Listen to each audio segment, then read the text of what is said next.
Votre voix en lumière, quand l'intuition devient direction.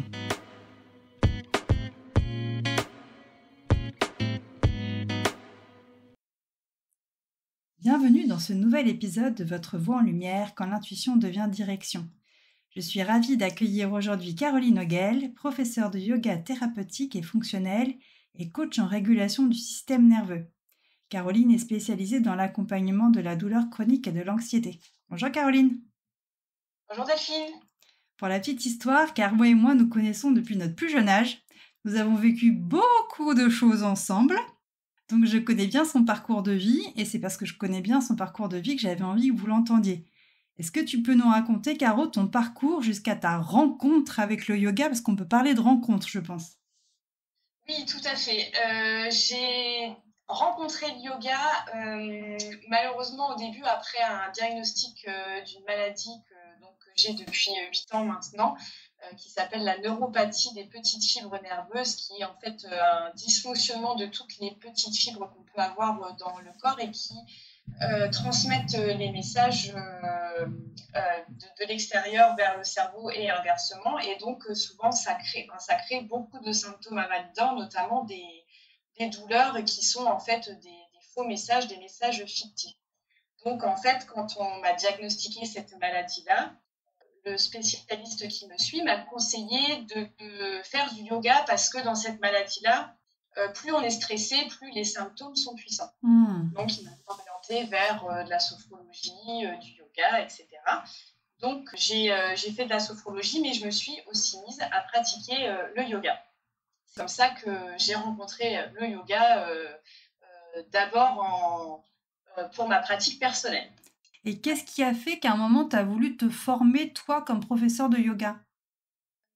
Au début de la maladie, j'avais beaucoup de crises d'angoisse, beaucoup de difficultés à gérer les symptômes. Et au fur et à mesure où le yoga est vraiment rentré dans ma vie de manière quasi quotidienne, je me suis aperçue qu'il y avait vraiment du changement dans mes symptômes. Je me suis rendu compte vraiment que ça fonctionnait sur l'apaisement des douleurs et des symptômes invalidants. Et régulièrement, dans mon entourage, j'avais des personnes avec qui je discutais et qui, je me rendais compte que je conseillais toujours à des personnes quand elles avaient des problématiques de douleur, de dos ou ce genre de choses. Je disais toujours, moi, le yoga avec ma pathologie et aussi ma scoliose, parce que j'ai une scoliose, donc ça joue aussi beaucoup. On a des douleurs musculaires parfois quand on est trop fatigué ou qu'on s'est mal tenu dans la journée. Et le yoga fait beaucoup de bien aussi pour les tensions musculaires de cette pathologie-là. Et donc, je me suis aperçue que régulièrement, je donnais des conseils en fait avec la pratique de yoga en disant quand je fais telle posture en yoga, ça me fait moins mal à tel endroit, etc. Et je me suis dit, mais je donne des conseils, j'ai l'impression que ça me plaît, mais en même temps, je suis pas professeure de yoga.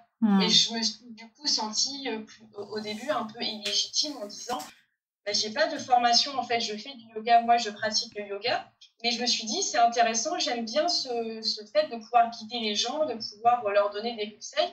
Ça pourrait être pas mal de faire du yoga, sauf que je voulais pas être prof de yoga traditionnel comme on dit. Ouais. Mais j'avais vraiment envie, petit à petit, je me suis dit pourquoi pas orienter vers du yoga thérapeutique parce que je savais que ça existait.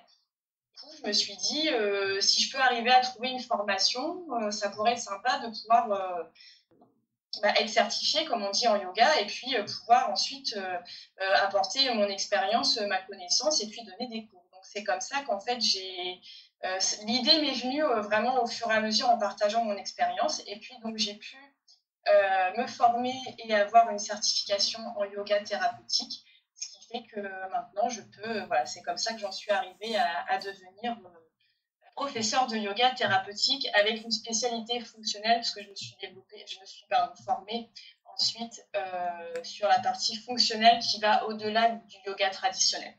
Et la formation que tu as faite, la certification, c'était en yoga classique et ensuite tu as fait la formation en yoga fonctionnel ou tu as pu tout combiner en une fois? C'est plusieurs types de formations. J'ai fait d'abord une formation yoga thérapeutique. D'accord. Et ensuite, j'ai fait une formation yoga fonctionnel où on travaille beaucoup sur la connaissance du corps, l'anatomie. Alors, en yoga thérapeutique, on travaille on a des cours d'anatomie aussi. Mais en yoga fonctionnel, c'est une anatomie qui est vraiment adaptée au yoga, au mouvement, et comment on aide les élèves à se positionner correctement dans les postures en fonction de leur spécificité corporelle, en fonction de leur morphologie.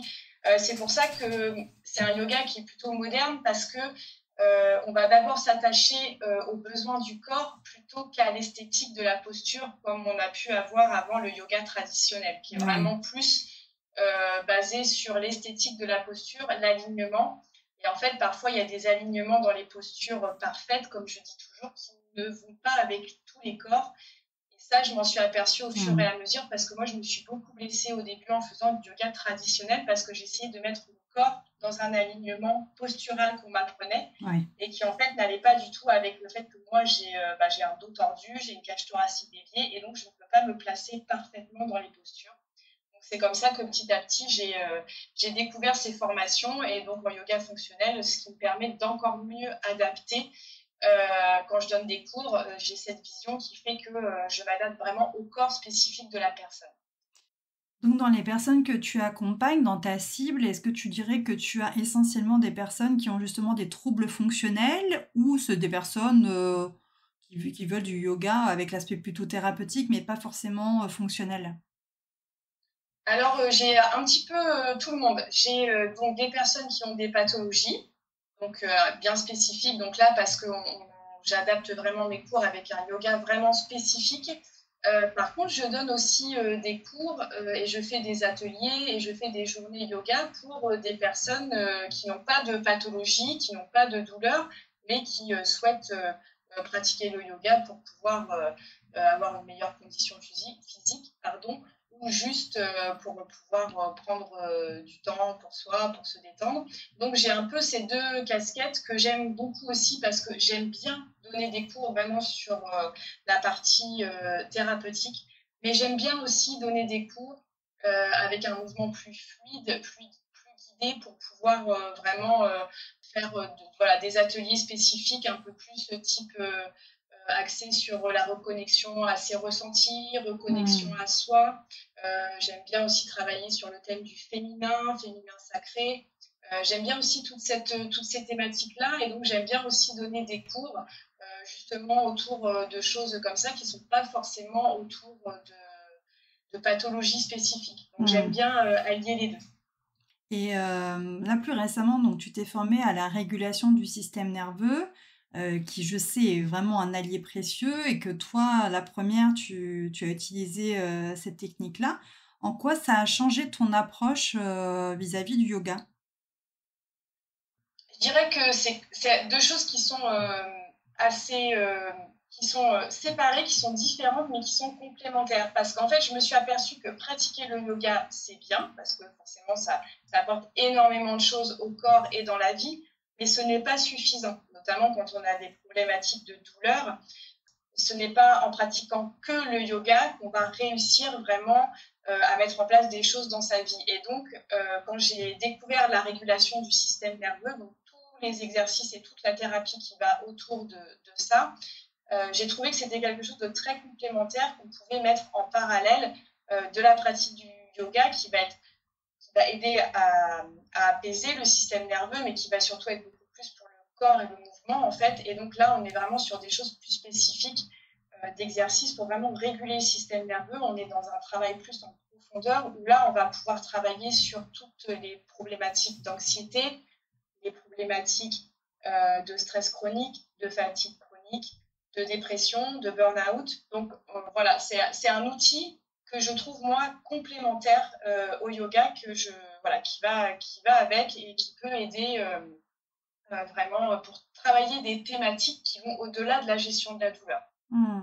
Et par exemple, ça se passe comment? J'ai aucune idée. Moi, j'avais fait quelques trucs il y a quelques années pour savoir comment était moi mon système nerveux. Il se portait pas trop mal, donc ça allait.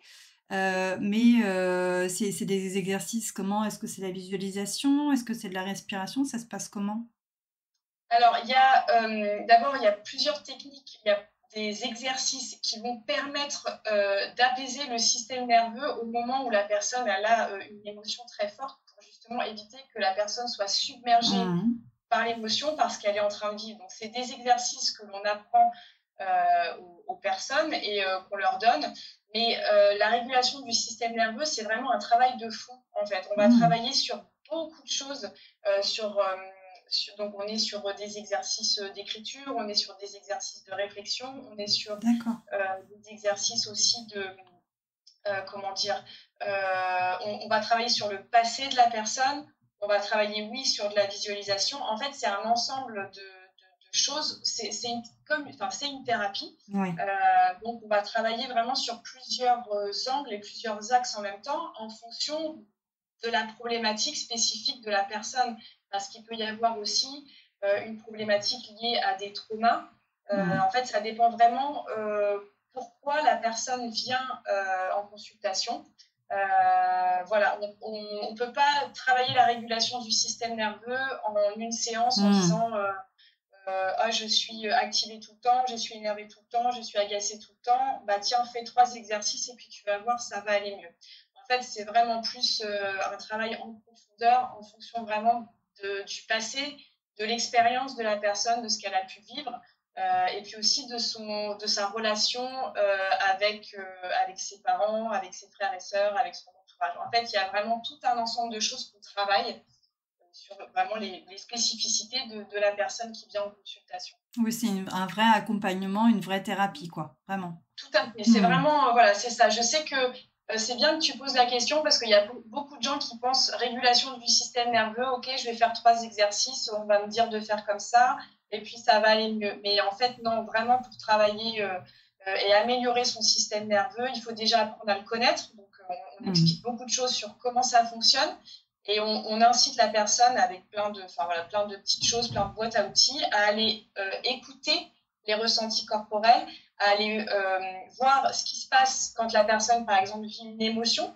On lui demande de noter, de voir ce qui se passe dans son corps, de voir comment elle réagit, les déclencheurs. On va inviter la personne aussi à se faire une liste de ressources pour voir ce qui lui fait du bien, comment elle arrive à s'apaiser.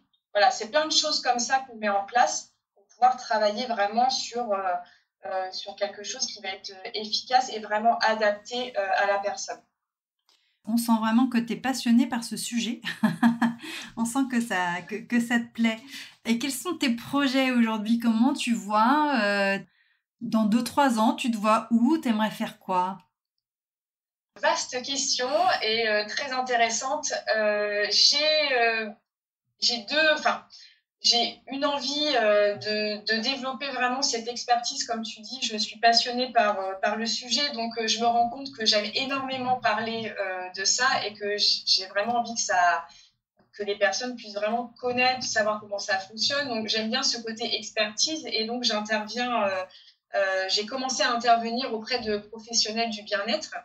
Je commence à développer cette partie-là avec des masterclass et des conférences pour expliquer la régulation du système nerveux et expliquer comment ça fonctionne. Donc, c'est un format que j'aime bien et que j'aimerais pouvoir développer. Et le deuxième projet que j'ai en tête et que j'aimerais développer, alors peut-être pas forcément tout de suite, mais vraiment comment on peut amener la régulation du système nerveux justement dans les cours de yoga, comme tu me posais la question au début. Parce que pour l'instant, c'est pas quelque chose qui se fait.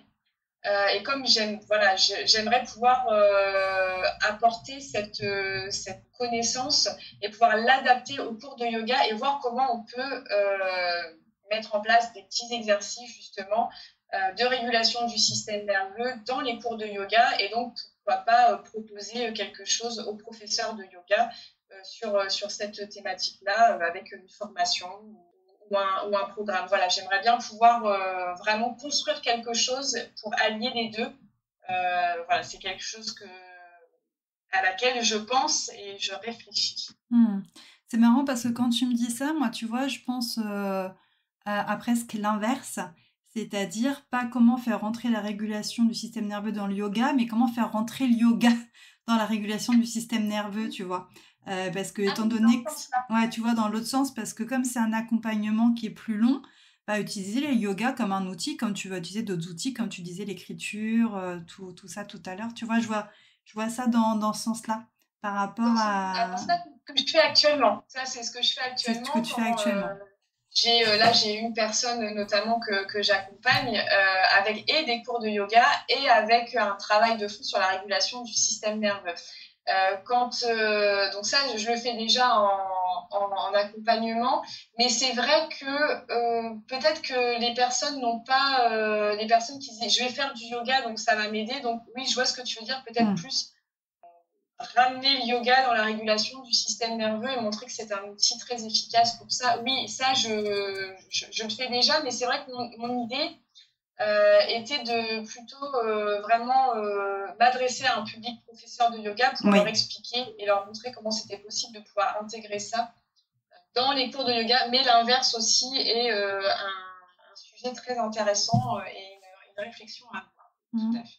De sensibilisation, après à toi de voir où ton cœur te mène. Oui, me mène dans plusieurs choses, plusieurs thématiques qui me passionnent comme ça. Et c'est vrai que le message principal que je souhaite transmettre, qu'on ait des douleurs chroniques ou pas, c'est vraiment oui que le yoga est un outil extrêmement bénéfique pour gérer toute l'anxiété, le stress au quotidien, parce que ça permet vraiment de faire une pause et d'amener le corps à vivre quelque chose autrement et à être vraiment à se concentrer. Quand on apprend à pratiquer le yoga en arrivant à se concentrer sur ses ressentis, oui, ça amène vraiment le système nerveux à redescendre et ça c'est extrêmement efficace. Mais vraiment dire aux personnes qui sont très anxieuses, qui ont beaucoup des problèmes type dépression, burn-out, etc., qu'il y a des outils qui fonctionnent, que ça marche, qu'il faut essayer de s'orienter vers ce type de thérapie. En fait, il y a plein de thérapies qui fonctionnent, mais elles ne fonctionnent pas toujours sur tout le monde. En fait, il y a des thérapies bien connues qui ne vont pas fonctionner sur certaines personnes. Et ces personnes-là, pour qui ça ne fonctionne pas, comme la thérapie comportementale, etc., et ben, c'est bien de savoir qu'il existe d'autres types de thérapies, comme tout ce qu'on peut travailler autour de la régulation du système nerveux, et qui peuvent aider quand il y a d'autres thérapies qui n'ont pas, d'autres formes de thérapie qui n'ont pas fonctionné. Et parfois, elles peuvent se compléter aussi. Oui, tout à fait. Et c'est vrai que ça dépend vraiment de la problématique qu'on vient travailler, parce qu'il y a des choses qui sont très dans le mental, mais moi, je me souviens dans les exercices que j'avais fait sur la régulation du système nerveux, on vient chercher quelque chose quand même qui est très viscéral, qui est très dans le corps, qui est très habité en nous, quoi. Donc, c'est une approche complètement différente. C'est vraiment sur le corps qu'on travaille dans la régulation du système nerveux. Et peut-être as-tu entendu parler de la somatic experiencing, c'est pareil, c'est un type de thérapie où on va vraiment travailler sur les ressentis corporels et ça marche très bien sur des personnes qui ont vécu des traumas graves ou qui sont victimes de stress post-traumatique et sur lesquels les thérapies cognitives ne fonctionnent pas par le mental et du coup les thérapies par le corps fonctionnent parfois, en parallèle ou mieux qu'une thérapie classique par le mental. Oui, tout à fait. Je pense que je pourrais faire un épisode complet toute seule pour parler de tout ce qui se cristallise dans le corps. C'est très large, il y a beaucoup de choses à dire aussi. Un grand merci à toi, Caro, pour cet échange très instructif. Vous pouvez suivre Caroline sur Insta avec son compte Yogali Thérapie. Et elle met plein d'astuces, vous découvrez son parcours, elle met des vidéos sur les positions et tout, justement sur tout ce qui est yoga thérapeutique et fonctionnel pour gérer au mieux vos douleurs et votre anxiété. Et vous retrouverez toutes les infos en description de cet épisode sur votre plateforme d'écoute préférée. Merci beaucoup, Caro. Merci Delphine, merci pour ton invitation. Avec grand plaisir, à très vite. À très vite.